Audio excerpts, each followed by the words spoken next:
Hey YouTube, so it's time to see what Orange Julius can do on a track. I took it on Sunday to Shadyside Dragway, which is in Shelby, North Carolina, and it's an 1/8 mile track. Unfortunately, I'm unable to take it to a 1/4 mile track at this time, but I still wanted to see how well it runs down the track, especially compared to before. So if you did not see the previous video, check it out. It's called Origin Story. So it was running an 1/8 mile in 8 seconds, and that was on street tires with just the Procharger. No engine install, no transmission rebuild, or engine rebuild I should say, transmission rebuild or rear end swap. But now I'm anxious to see how well it does. I drove Orange Julius to the track. I had someone else drive my daily driver to haul my drag radials, my tools and equipment so that I can change out the tires when I got there. It also gave it some time to cool down, so by the time I was prepared to make a pass down the track, it would not have been at normal temperature. It would have been a lot cooler. So right now I'm just changing out the tires and we'll see how it does.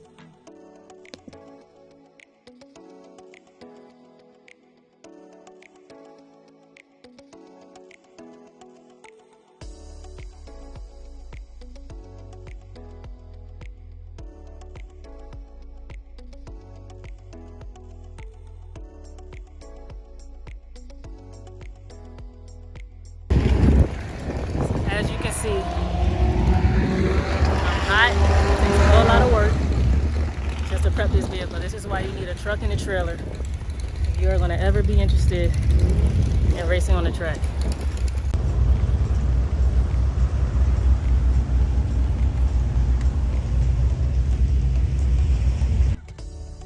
So they're prepping the track right now. So while we wait, I'll tell you the biggest hurdles that I run into is one, I need a truck and a trailer.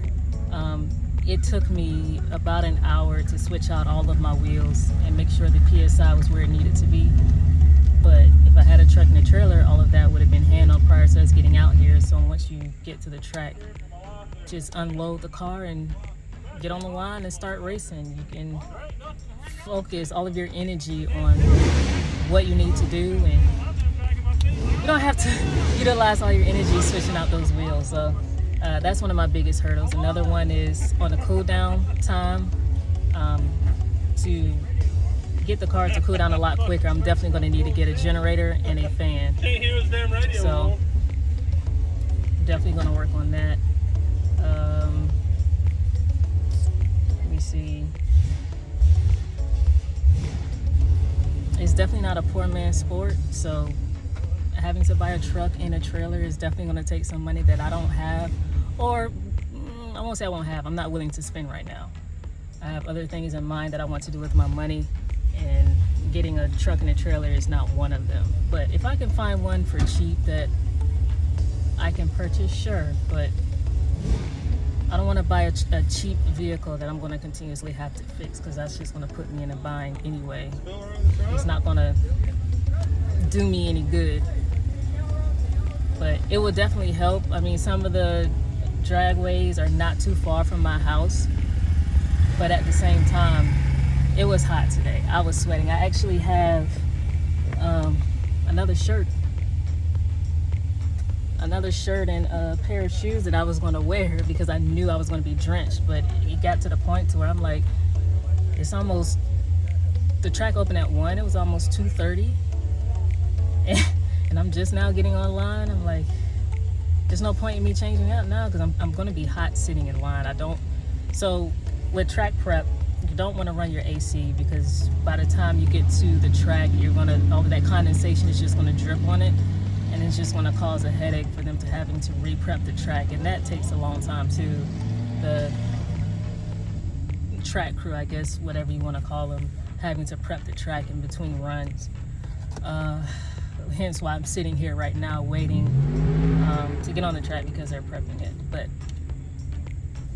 it's definitely not a poor man's sport, but it's a lot of fun.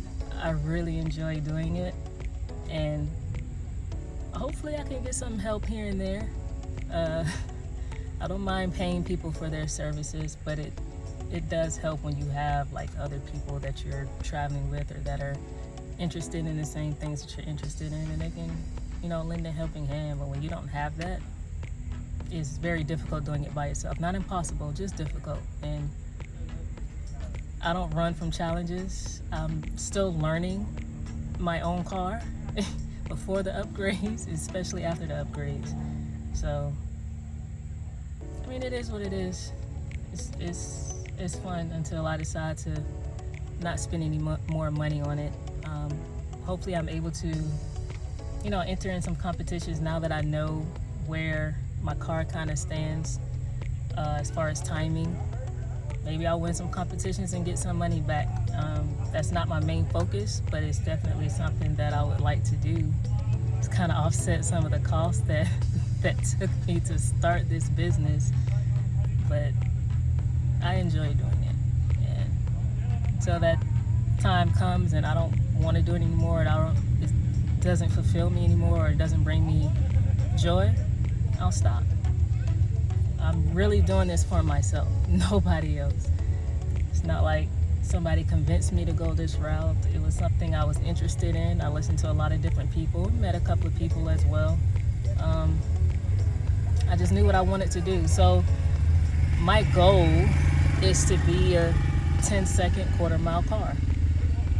I don't want to go any faster than that, because when you get into NHRA and their rules and regulations, that's when you have to start, you know, weight reduction, roll cages. You have to have security or safety measures, certain safety measures in certain places of the car. It's a lot. It definitely gets into a lot. And so I don't want to go that route. I want my car to remain a street car. It's just going to be a street race car. I mean, that's what SRT stands for, street racing technology. So, again, you live and you learn. You live and you learn. And I'm definitely doing a whole lot of learning. But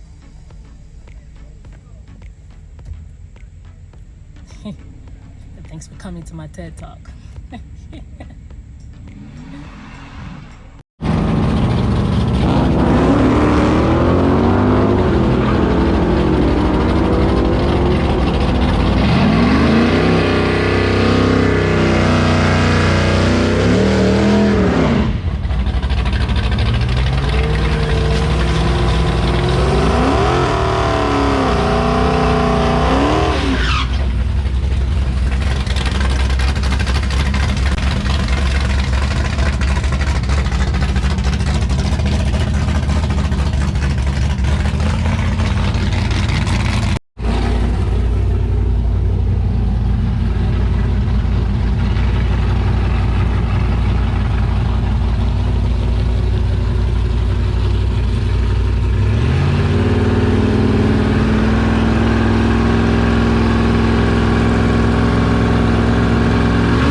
make a couple passes on the 8th mile track, running at about 7 seconds.